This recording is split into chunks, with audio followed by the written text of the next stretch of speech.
Hmm. Welcome to this week's episode of Geeky Justin Live, the show where the pizza topping debate rages on. 538 is predicting pineapple is slightly favored to win, but with lingering questions about delivery times don't count pepperoni out, it is still a hand toss-up. All right, I hate myself a little bit for that joke, but we are actually talking about serious topics today. I'm Justin Lee, and this is my guest. My guest this week is social psychologist Dr. Cameron Brick, joining us all the way from the Netherlands. Dr. Brick is assistant professor of social psychology at the University of Amsterdam, where he studies how people react to shared dilemmas, including climate change and political polarization. And right now, in this polarized climate, just before a contentious U.S. election, I thought Dr. Brick would be the perfect person to help us think about where we go from here and how all of us on any side of the political aisle can help ensure that truth makes it past the partisan spin. So, Dr. Brick, thank you so much for being here. Oh, pleasure. Thanks for having me. Hope it can be useful. Well, I'm sure it will be. The folks who know me well know that I am a geek about social psych, and these kinds of conversations I geek out about them. Whether anybody else does or not, I don't know, but I'm fascinated about it.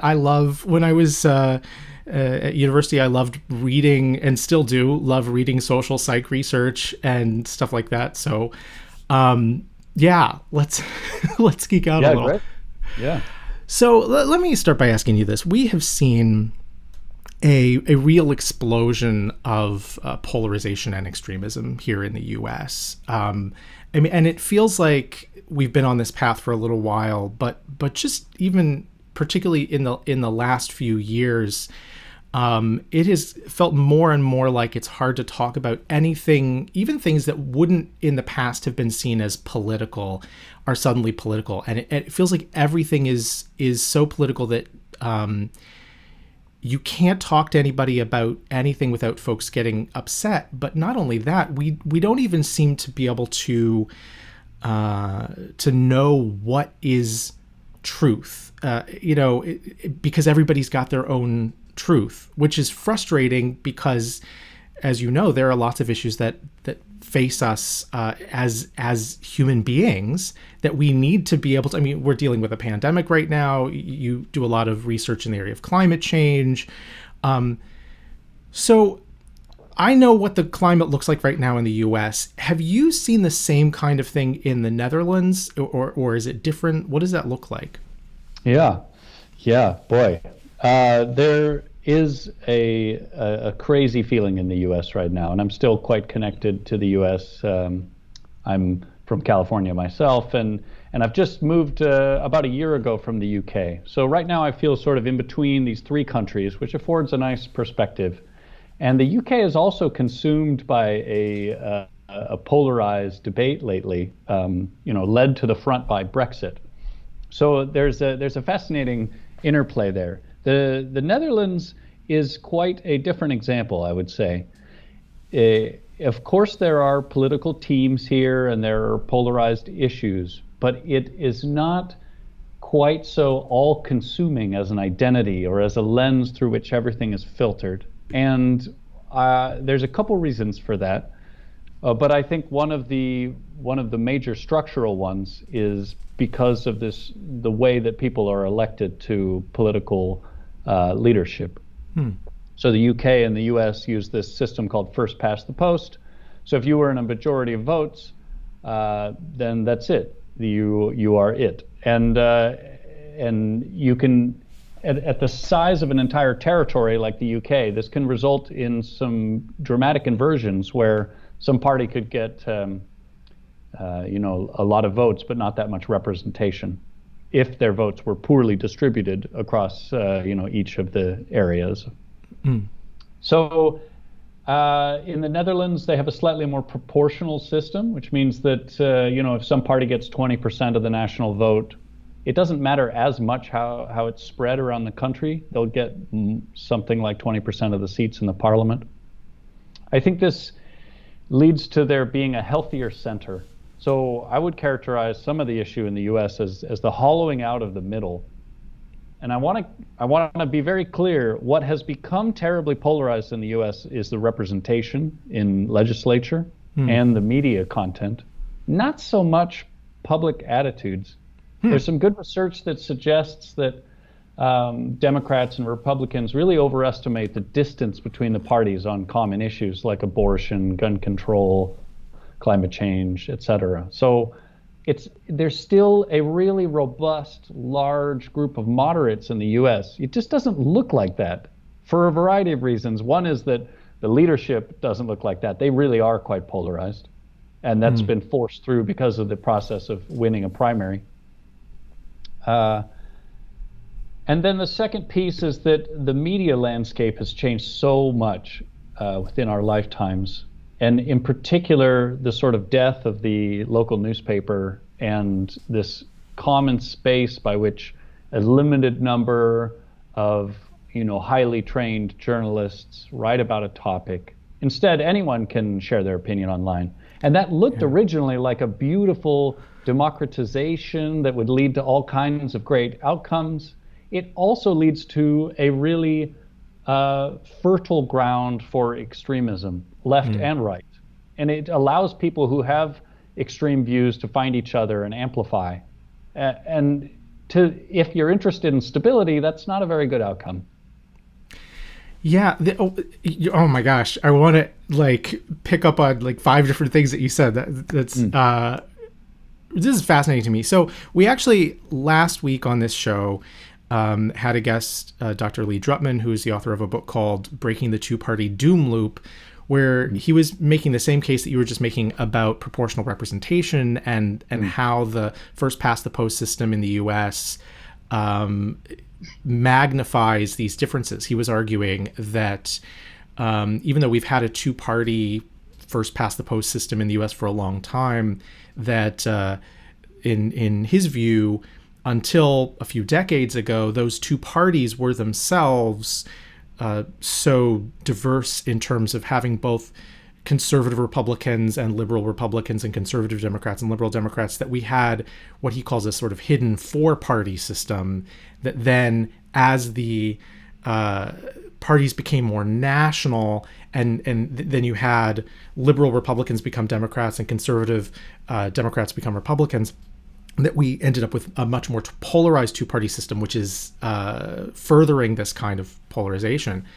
But it's really interesting also what you're talking about in terms of how social media and the internet have impacted this, because we really can all just connect with the folks who agree with us. And it seems to me that there's a lot less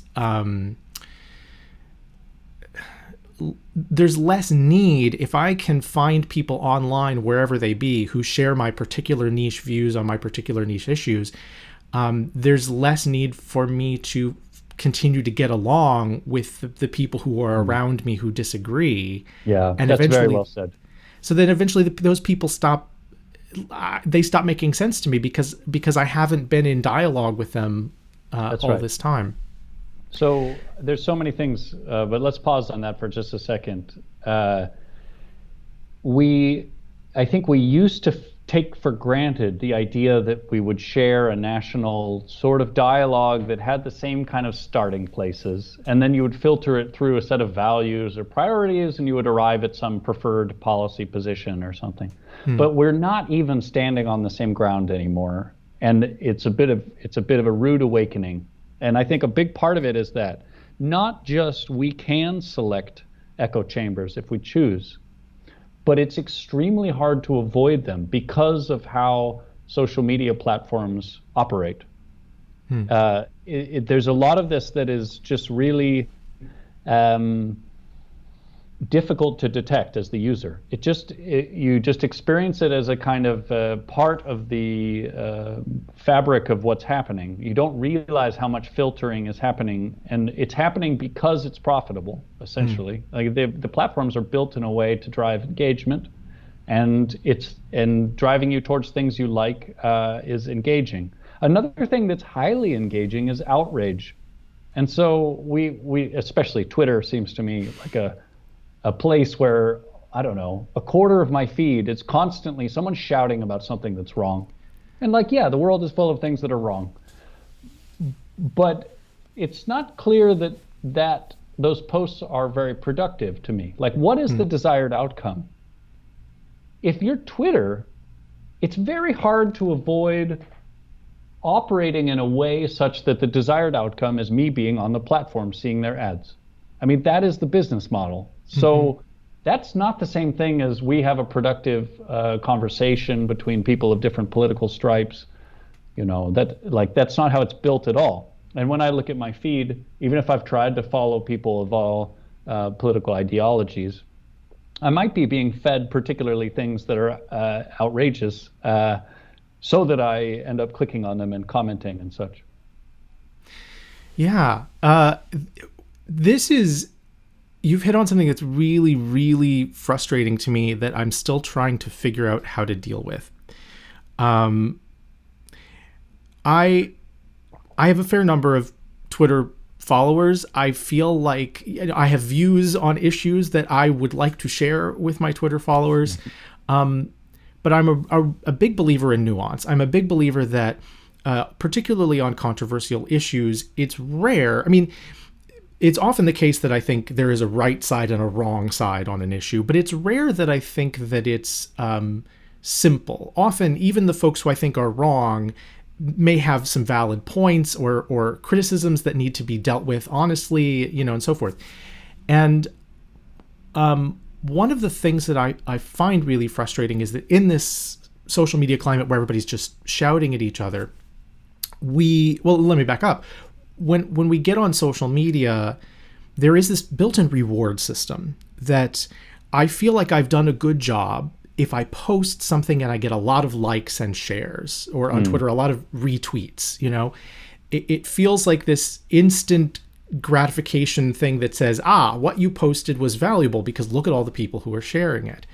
Yeah. And whether you recognize this consciously or not, you learn very quickly that the things that get shared the most, at least in my experience, are the things that, as you say, are very, very emotional, very inflammatory. If you take a side on something and you loudly proclaim, I'm not backing down on this, the people on the other side are idiots, the people on the other side are villains, you know, I'm not willing to dialogue with those folks, I'm just going to come right out and say it, those folks are terrible. That stuff gets shared very quickly by the people on your side. And so you wind up preaching to the choir and adding to the polarization.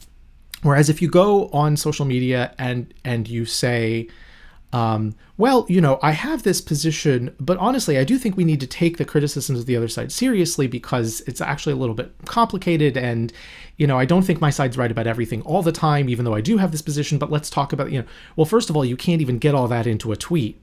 But secondly, at least my experience has been when I tweet stuff like that or post stuff like that on Facebook, it gets like a handful of likes and that's it. Yeah. And it's kind of this instant like, nope, that's not what we're looking for kind of response. And so, it's really hard to dodge that. Even if you know that, the likes, they're so reinforcing. There's a fundamental way that we seek approval and engagement and belongingness. These are deep, deep motives. They're much deeper, for example, than our desire to project a ideologically diverse profile. Yeah, so you study in part communication on difficult issues. Mm-hmm. Do you have any advice or can you tell us anything about what the research says about how to make our messages on social media effective without falling into this trap of just constantly increasing polarization? I know that's a tough question. I know that's like the $10 million question right now. Yeah, no, I mean, that's a really hard issue. I think we're partway there already, though, because in our conversation, we've made it clear that driving engagement is not the main outcome that you want to chase if that's your goal. Now, if you have a big audience already, it's easier to switch goals. I get that. It's a challenge for people who want to be heard to be simultaneously choosing a perspective that's not that attention getting. But another major perspective to realize is that so long as it's my team versus your team, it's going to fail as a strategy to to build a sufficient common narrative to negotiate some kind of compromise. There's a story of, one's group as the elected few, the persecuted, standing against the abominable others who, are very powerful, but they're going to lose in the end. I'm paraphrasing, but if you buy into the narrative that the other side are idiots, like you said, or they're evil, that they can't be talked with, then you buy into a sort of a spiraling of increasing difficulty negotiating the common space. And that's okay, I guess, if you can vanquish the other side completely. But if you have to continue living with them, then this is a real bad strategy. So, right. To answer your question, I would say the first thing to recognize is who and when are you playing a game that is my side versus the other side. It's so tempting to play this game because it makes us feel good, because it gets attention, and because it is sort of fundamentally how we understand things. But one of my favorite scientists on this, his name is Jonathan Haidt. I don't know if you've seen some of his work. In particular, his book, The Righteous Mind, was very influential for me.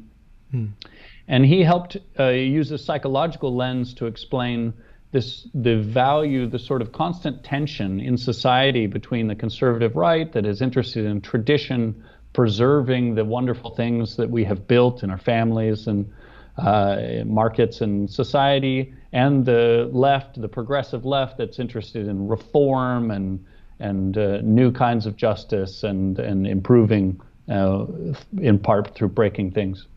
So this to me seems like a tension that if you're able to recognize, then you can stop using language that reads to the other side in such an inflammatory way. Like for example, a common word that appears on the left to describe the right is racist. And this is a game stopper in that if you want as your first move for the other person to accept that there's something bad, like that's it, the conversation is over.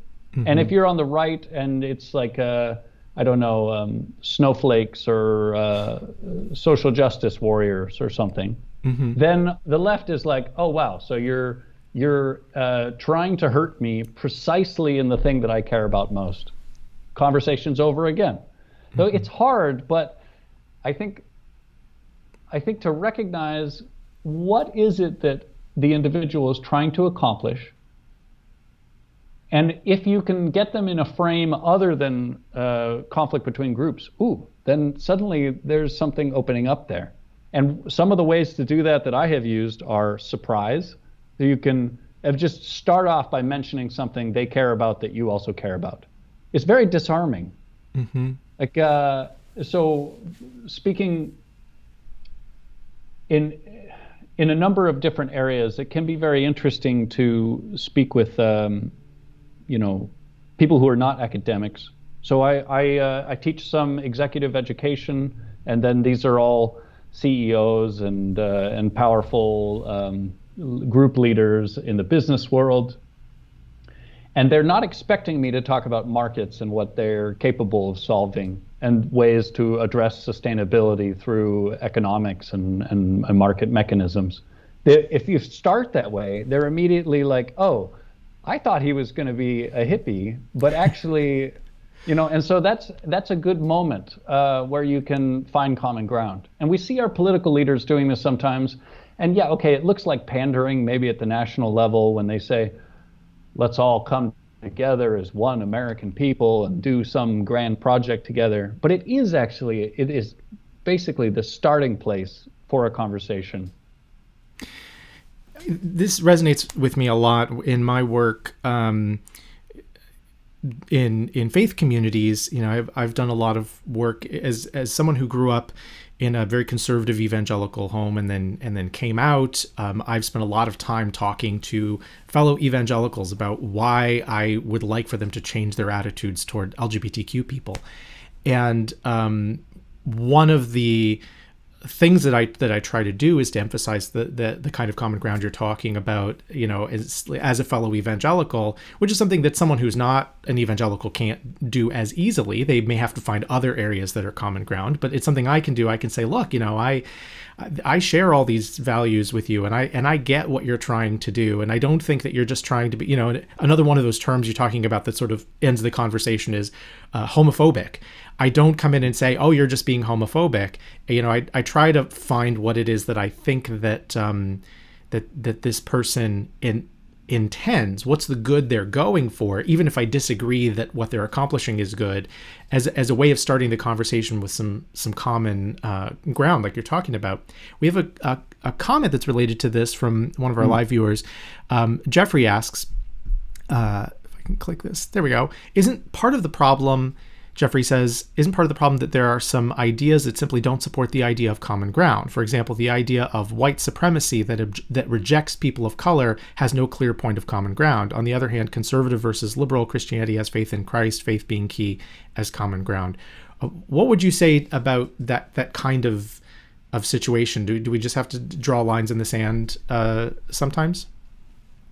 Yeah, that is a very difficult question. And I think this is, tolerance of intolerance is a deep paradox. I don't pretend to have all the answers on this, but I do think that even if you have a political opponent who doesn't believe in your humanity, the project then is probably not directly with that person, but the project is working with the community, with the large middle, which is most people, to craft a social contract that is sufficient for your values. And so that still requires compromise and communication. In the case of white supremacy, it might mean communicating about harms and benefits of different approaches, and negotiating towards legislation that protects vulnerable groups. And it's interesting to look at a big difference, by the way, in the way that Germany has handled the problem of Nazi support versus the US. I'm not claiming that one of them is better, but there are still people in Germany who support far right nationalist German and Nazi ideas, but they don't seem to be getting that much traction, in part because there are limitations on what kinds of free speech you can engage in about denigrating other groups. And that's a tricky area, particularly for Americans. But I do think, and I don't know if we want to get into this topic, but I do think the question of what kinds of free speech protections are appropriate versus regulations is of increasing importance as some Americans really dominate the information landscape with money. And so how much money is allowed to be a venue for free speech? If you're on the right, you can get angry at Tom Steyer spending $100 million shaping something, if maybe Bloomberg. And if you're on the left, you can get angry at the Koch brothers or Adelson or someone like that. But they're all very powerful compared to the average person. Yeah. So, well, I want to pick up on the thing that you were just saying a minute ago about that you also referenced at the beginning of our conversation about sort of the middle, like talking to the folks in the middle, because you said something that I hadn't really expected you to say, and then when you said it, I was like, oh, this is really interesting. That that research suggests that the majority of people, that maybe our leaders and our even official party platforms on political issues are very polarized, but that the majority of individuals are not, and that's an interesting strategy to say, okay, so maybe on this issue there are some folks who are too far to the extreme, and I can't talk to them, but I can talk to folks in the middle. Can you say a little bit more about the research in that area in terms of the folks who are in the middle, or how? I know I'm sort of hitting you with this out of the blue. Yeah, I can riff on this for a bit. I should say there are policy positions that have become increasingly polarized, even in the public. That's definitely true, and climate is one of them. But I broadly, I broadly view those trends as examples of how certain issues get tied to an identity by elites. They say, aha, this is now a symbol and it means what group you're in. And therefore people are going to report that they have certain policy preferences. But especially for thoughtful listeners who are considering, the nuanced and multivalent arguments, this is actually not how most people arrive at policy preferences. Most preferences are kind of a construction in the moment, largely as a function of what has been understood to be indicative of one's group and one's symbolic values. That doesn't mean that they have read the literature and decided that this is the outcome that serves them best. And this can explain why so much voting is kind of counterproductive, that you actually commonly see people voting for things that harm them personally. But it's because they're not voting after having done a detailed analysis of the outcomes of the vote. It's many people are politically disengaged, and I mean, especially in this cycle, it's so tiring. I mean, gosh, my apologies to anyone living in a battleground state, because I don't know how many thousands of times you can be told to vote. But I'm in Florida, so I feel that very much right now. Yeah. I voted from here. I believe voting is very important. Yeah. Where are we going with that? Well, so let me. I mean, to your point about things being political, and actually, we've got a viewer comment on this question of everything being political, and I well, let me bring in the viewer comment first, and then I'll say what I was going to say. Alex says, anyone that thinks things are more divided than ever right now clearly forgot about segregation. It takes privilege to call everything politicized because political struggle is a means of survival for many. So I want to give you the chance to respond to that if you want, but I have a response to that myself, that I think it is really important for particularly, I mean, I know something about discrimination as a gay man who grew up in an evangelical part of the country, but I'm white, I'm cisgender, I'm male. It is very important for me to recognize the limit of my own personal understanding of some of these struggles. And when we talk about how things used to be and how things are, there's not sort of a good old days that we can go back to where things weren't divided, where things weren't politicized. And I think to Alex's point, it's easy to talk about things being politicized as a bad thing, but yes, I mean, we need politics.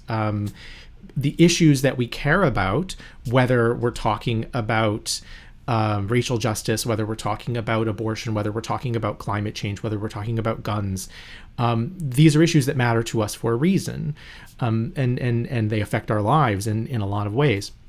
I think when I talk about the negative side of everything being politicized, it is, I think, along the same lines of what you were saying a minute ago, that it's frustrating when because we have this loyalty to our own sort of social teams, our own political parties and political teams, that we view everything through that lens, and we allow party, even if it's subconscious, we allow party to dictate our positions on issues before we actually think through the issues. And so things that shouldn't be partisan, for instance, right now as we're in a pandemic, what is the effectiveness of wearing a mask to prevent the spread of COVID-19, and how important is it to prevent the spread of COVID-19? Like how deadly is it? How big a deal is it?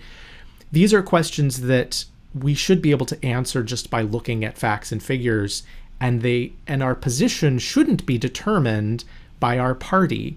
I shouldn't have a particular position on the effectiveness of masks because I'm a Republican or a Democrat. I should have a position based on, here's what, let's look at the research and let's find out what we could learn. And yet there's a study that I've cited in my book, Talking Across the Divide, before about, I forget who did the study, but from a few years ago, where folks were given 2 different policy proposals on welfare, and their position on whether a particular policy was good or bad was determined not by the values that they had expressed, but by whether they were told Democrats are in favor or Republicans are in favor. And it's a very famous study. This is Cohen, 2003. I knew you would know it. Thank you. So my job. So this is a real problem, because ideally we would be making these decisions based on our own values. We might still have disagreements, but we wouldn't just be saying, what does my party say, and now that's my position, right? Sure. Yeah, no, I agree. And I also want to reinforce the viewer question. Excellent question. And I think it highlights that we have a short memory. 2020 is the worst year ever. Yeah, clearly not. Like if you want to measure in terms of lives lost, it's a terrible year. There's a lot of tragedy happening, but there have been worse years. Like I'm real glad there's not a world war happening. There's I think in particular about the Civil War in the U.S. in terms of U.S. history, of just a catastrophic toll, and we don't really talk about it that much. It's just too long ago, I guess. This is also another profound difference in the way that some countries like Germany and Japan look at World War II, talk about it with their children in schools, commemorate it in public spaces, like a lot more talking about it, which I generally think is good. I guess Israel too. I guess I'd put those 3 countries as some of the ones that talk about it the most. Russia lost a tremendous amount of people in World War II. I just don't know that much about Russia, whether they're talking about it a lot. I couldn't say. If any listeners know, please send us some links. Yeah. So I also wanted to say one of the very interesting things about the pandemic and about climate change is that it is revealing to us the limits of operating in a space in which anything can be turned into a battle between groups. It is tempting to fight that game a lot, but one of the fascinating things about nature is that it's not interested in negotiating. It doesn't care what we call things, and it's not going to change depending on how we present our argument.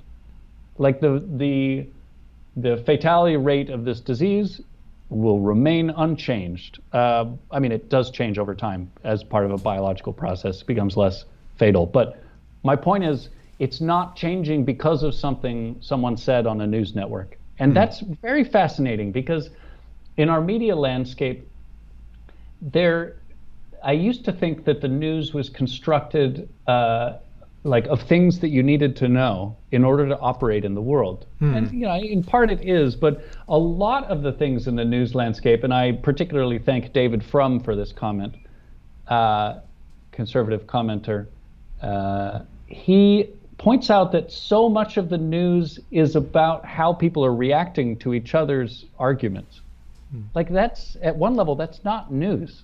Those are not events that lead us to policy choices. Those are just sort of the social gossip landscape of the powerful. And I have stopped caring so much about that kind of news, which is helping me.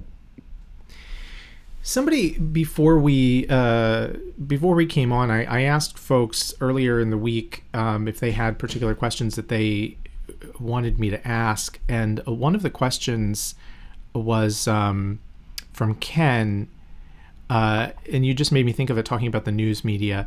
Ken said, at what time did disagreeing with policy views turn into, if you don't agree with me, you are my enemy? What contributed to this? Social media, cable news, talk radio, all of the above. And I this just came up because you were talking about that, and I'm thinking about the way that we've talked a little bit about how sort of our own psychology contributes to this, taking sides, and we've talked about social media and the kind of inflammatory messages on social media. You have an interesting perspective as somebody who has spent time, both in the U.S. and in other countries. Do you have a sense, maybe that's a better perspective than those of us who are primarily just here in the U.S. all the time, of how much of that division you think is driven by our news media landscape? Yeah, I think almost all of it, actually, because really? I suspect that if you engage in a Twitter conversation with someone who is a political opponent, it becomes very clear very quickly. You just read their bio, or you see what shitty thing they said to you or something. Apologies. Then like right away, you're off on the wrong foot. But if you run into them at the grocery and you drop the milk and they pick it up for you and you start talking, like, it's going to be a really different conversation with that exact same person. And so I think that part of the problem is that our information is, as we mentioned earlier, sort of increasingly effectively sorting us, that the elites are able to reach people and magnify views that are farther from center. And then additionally, that the mediated conversations online are just not very warm. This is not a research area that I specialize in, but I have noticed anecdotally in my own life that if a conversation is getting difficult, if there's some emotion to some negotiation, I don't know if it's with roommates or a loved one or whatever, then I try and take it offline immediately. I'm like, let's talk on the phone. And in times before, I'm not that old, but I didn't always even have a mobile phone. Then in those times, then I suggested, let's write a letter about it. Because the time it takes you to sit down and write a letter, you sometimes don't end up saying what you would have tweeted. And so I think the answer would be a lot of it, because the mechanisms that we use to talk to each other are just not leading us towards the kind of conversations that would be less inflammatory. It's a mistake to assume that because the information landscape is how it is, and the social media landscape is how it is, that's the only way that it could be, or that is the best way for it to be. Neither of those things is true. I'm not saying burn it down, but let's be aware of the pros and cons of how we're engaging.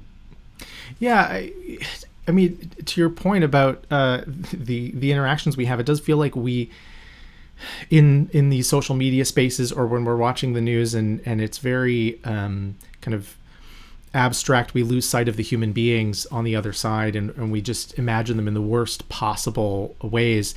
We have a viewer comment who says, anger is a reaction to perceived attack. When speaking with people who angrily or passionately disagree, I try to find where are they perceiving themselves being attacked. It seems to me that, and you've written about this a little, that it's helpful if we can learn to see things from somebody else's perspective, use that empathy. And it's helpful if we can find ways to encourage them to see things from our perspective, or from the perspectives of people who are being harmed by whatever position we would like for them to change. That perspective taking is really important. And you've talked about this, and we had a brief exchange about this before we went on the air, about the relevance of a study that dealt with transphobia, which I know will be interesting to some of my viewers. I'm wondering if you could talk a little bit about. Chat about it. Yeah. No, perspective taking is a major research area, both in psychology and in adjacent fields like communication, because it's long been recognized that there's a lot more going on in the communication space than the processing of rational arguments. And if someone says, I'm being 100% rational and you're not, then guaranteed neither of you are being rational in the way that comment was meant. Because reason is not separate from the emotions. Like if you met someone that was only using reason and no emotions, they would not seem human to you in the slightest. That's not how we think, because these aren't separate systems. Emotion is sort of fundamental to guiding what to pay attention to and what to care about. And like it doesn't make any sense to rule it out. Okay, so it's part of it. I don't actually always advocate that people feel empathy for the other side in a conversation. It can be helpful, but you don't even have to feel everything that they're feeling to help have a more productive interaction. And I like the approach that was mentioned by that commenter a lot. If it feels like the conversation is going off the rails, stop with the current argument. You're not getting anywhere. First, try and find a way to interact in which both sides see each other as human. That sounds like a low bar, but it's actually frequently above where the conversation is. I actually don't really understand why so much of the political communication is insults. It doesn't even intuitively make sense to me.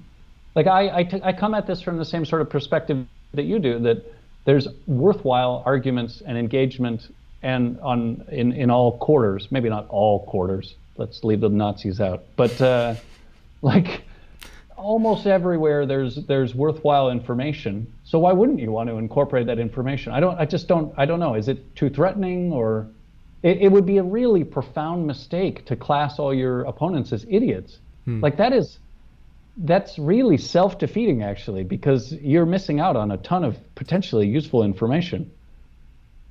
I go with the I'm coming around to your study in a second here.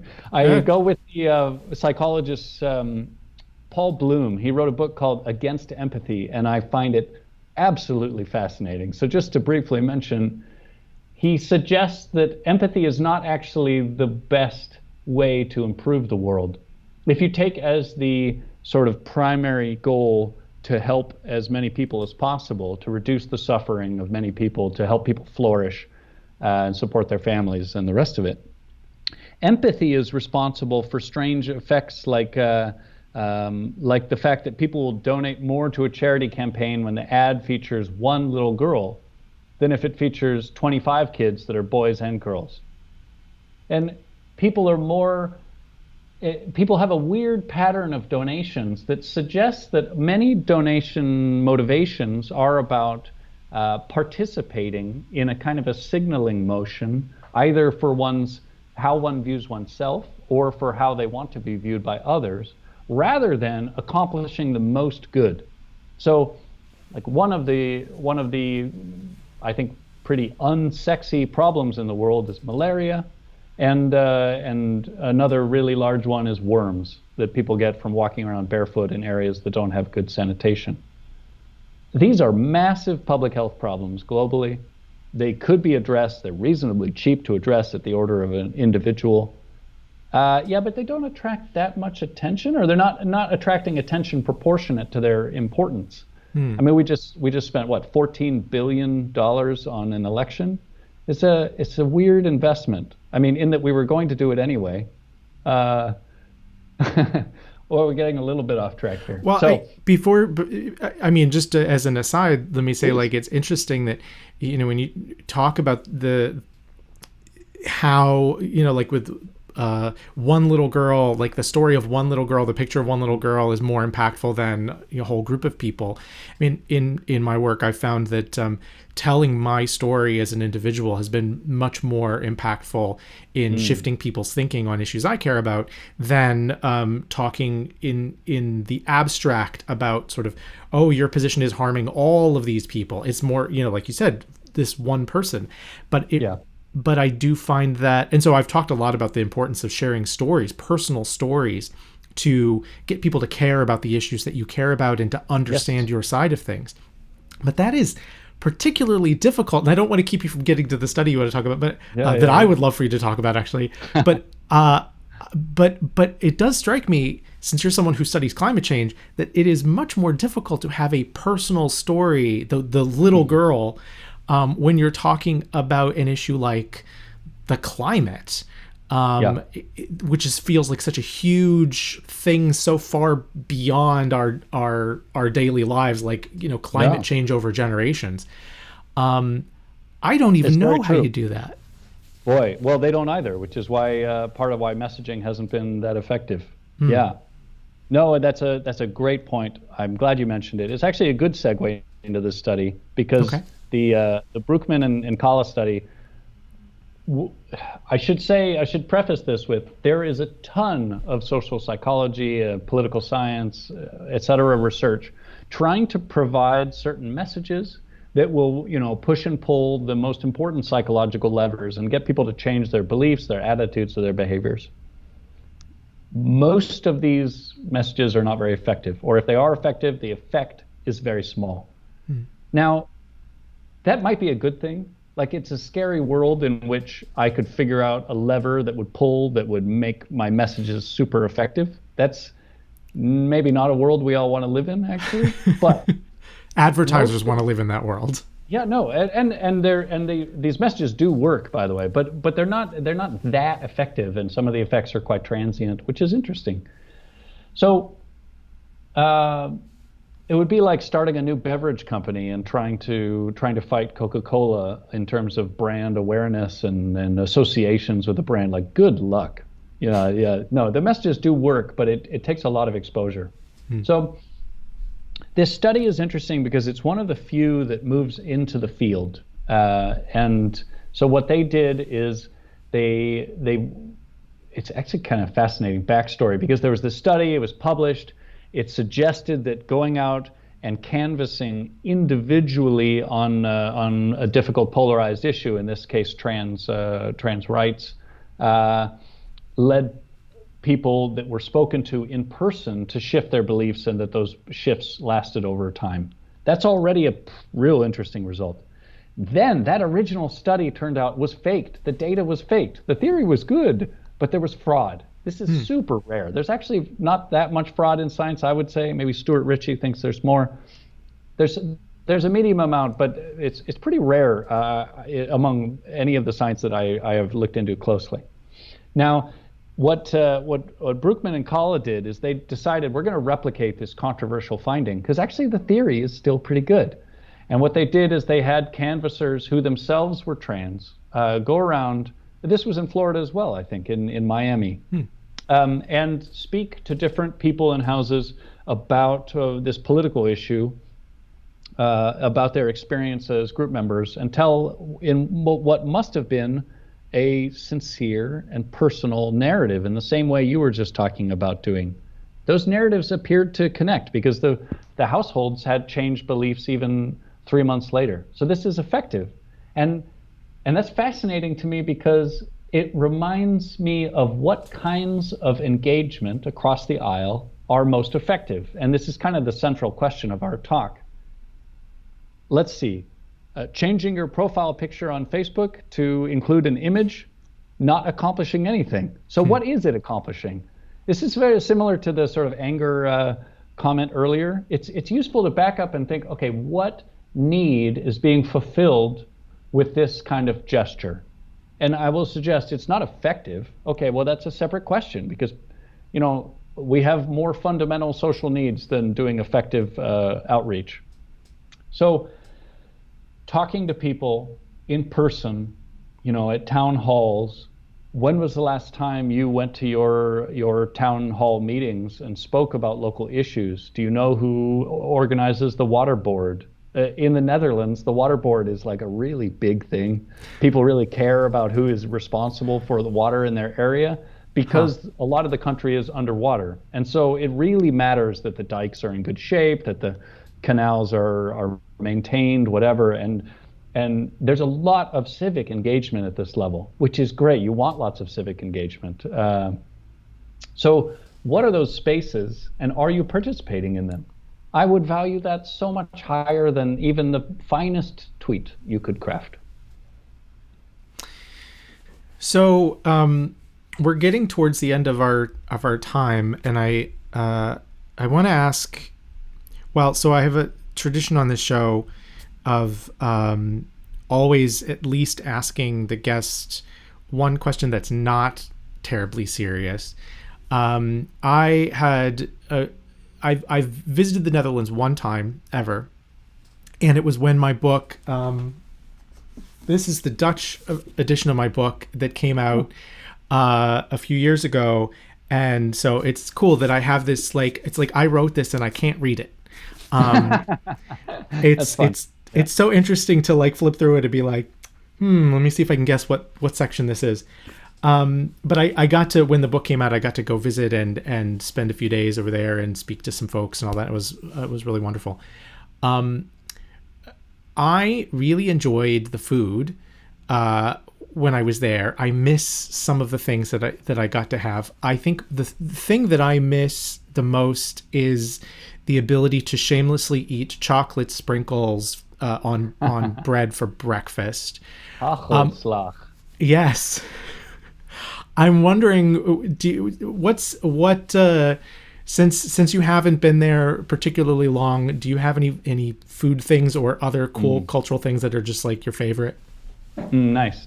Yeah. So, I think the Dutch cuisine is particularly strong in sweets. So, many people from North America may not be aware of the stroopwafel, or locally here, stroopwafel, something like that. But this is like a very caramelly, like a big disc, and it's got a nice cross-hatched thing, and you can put it on top of your mug of tea, and it warms up and becomes a little gooey, and you eat it. It's ridiculously sweet. Yeah, those are a great pleasure. Yeah. Awesome. Okay, let me ask you one final question that actually is serious, and this is probably the most difficult question I can think of right now. And so I apologize if you don't have an instant answer to it. It's not really entirely a fair question, but we are getting ready to have this very consequential election here in the U.S., obviously. Don't know if you've heard anything about that. But whatever the outcome of this election is, I know that I am going to, because I have friends all across the political spectrum, I know that there are going to be people I know, whatever the outcome of this election, who are deeply upset and unhappy. I know there are going to be people across the country who are deeply upset and unhappy. It feels very much like we're so polarized that we don't even know how to begin. Not only like how does our government govern, whatever parties have control, and to whatever extent, how do they even do that? But even how do we begin healing as a country? How do we talk to each other? How do we talk to the people in our own families and go on living our lives, as well as trying to make progress on the issues that we care about after an election where half of the country perhaps feels disenfranchised in some way, or do you have any advice for how do we even do this? How do we deal with this division just in our daily lives? Absolutely, yeah. Softball question. Easy. Let's do it. So the first thing, and this is going back to one of your viewer comments. The first thing is this is a major problem, but let's maintain some perspective. How did Rwanda come together to form a society after their genocide? Neighbors, killing neighbors. Did they manage it? Yeah, they managed it. They're working fine. How did South Africa deal with theirs? And there's examples of these atrocities worldwide. We're not exempt. But this is to say, we're having a very loud and very difficult conversation right now in the U.S. But this is by all means overcomable if we choose to. I think it's going to take a reinvestment in viewing the other side as human. It's like, let us always resist the merger between our dislike of a policy outcome, like, oh, I don't want that policy solution, therefore you are bad, therefore I won't talk to you. And in the conversation, you can spend time way before this policy outcome stage. Like, what are your concerns? So my suggestion would always be, like, let's say I was going to go and speak to a faith community about climate change. Like, I rock up into there and I say, I'm a professor, I'm an expert in climate change, and let me give you all the facts, and you go away and do the things that I think you should do. Like, obviously that's going to go very badly. Some of the best work on this is by Catherine Hayhoe. I don't know if you've run into her. She's a climate scientist. Anyway, so my advice would be, meet people where they are, find out, what do you care about? Like, what issues are you concerned with in your community? And then work on those issues together. And the policy will kind of fall out somewhere later. We can't immediately jump to something like arguing about whether the Supreme Court should be expanded or not. It's going to be very unproductive. So, remember that your neighbors are probably not as polarized as it looks online. And I have total faith that the American experiment can continue in good stead. We'll see, but it's definitely possible. And I will continue voting as well. Well, I appreciate that encouragement. That's a good way to end this conversation at a time that I know a lot of folks are feeling very tense. Before we go, if folks want to follow you, your work, stuff you want to promote, tell us, where should they go? What should they do? Sure. Best place is probably on Twitter. Cameron Brick is my handle there. I also have a website, CameronBrick.com, and those are the best places. So yeah, no, it's I think there's a lot of fun stuff in social science to share with the world, and look forward to hearing any other questions or comments from your viewers. Thanks very much for the time. Well, thank you so much for being here. I want to say thanks also to all my Patreon patrons who make it possible to do this show, and that includes, among other folks, Jackie, Tim, Billy, Lauren, Natalie, Jeffrey, Amy, Sean, Patricia, Lisa, Joseph, Liz, Tom, Bruce, Carol, Richard, Blammo, John, Surrey, Brandon, Julia, and a whole bunch of other folks as well. So, and I will just remind people, because self-promotion, if you're not a patron, that you can become one and get access to exclusive content by visiting patreon.com/geekyjustin. But thank you so much, Dr. Brick, for being here. Really, really appreciate this conversation. It was a great pleasure. And for me as well. And thank you, everybody, for watching. Have a wonderful week. Try not to let this election stress you out too much. Be excellent to each other, and don't forget the nuance. Bye-bye, everybody.